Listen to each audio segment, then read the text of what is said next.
Historiquement, les revues qui étaient produites dans les laboratoires, essentiellement, elles étaient dans des cartons, dans les couloirs des laboratoires, parce qu'on n'arrivait pas à les distribuer. Et elles ne trouvaient pas leur lectorat. Et on s'est dit, il faut mettre ces choses en ligne, c'est évident. D'où l'idée de créer Open Edition, qui est un portail qui regroupe 4 plateformes qui ont pour objectif de démocratiser l'accès au savoir.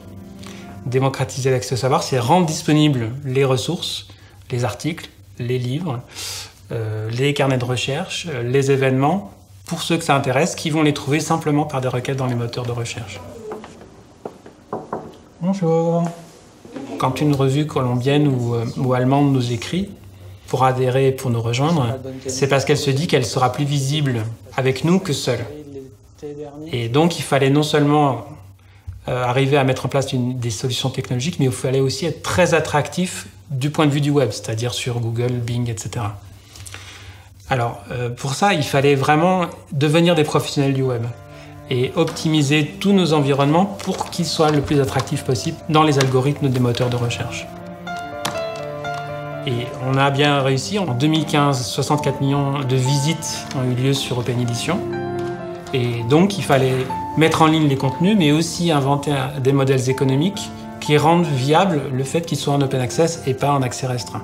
Et nous, on a voulu créer de la valeur autour de quelque chose qui n'était pas gratuit, qui était en accès ouvert. Et pour ça, on a inventé un modèle économique qui s'appelle le freemium, qui vend des services aux bibliothèques alors que les contenus sont en libre accès. Avoir toutes les autorisations pour exploiter les images qu'il y a dans le bouquin.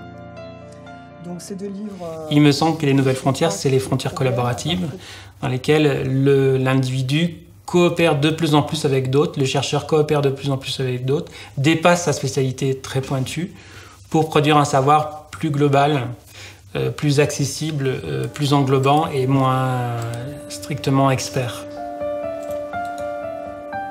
Un de mes rêves, ça pourrait être que dans les campagnes électorales et dans les débats de société sur le nucléaire, sur les énergies, sur l'environnement, sur la violence, des gens se saisissent de connaissances qu'on a rendues disponibles pour améliorer notre compréhension du monde et améliorer du coup notre construction du monde qui se prépare tous les jours.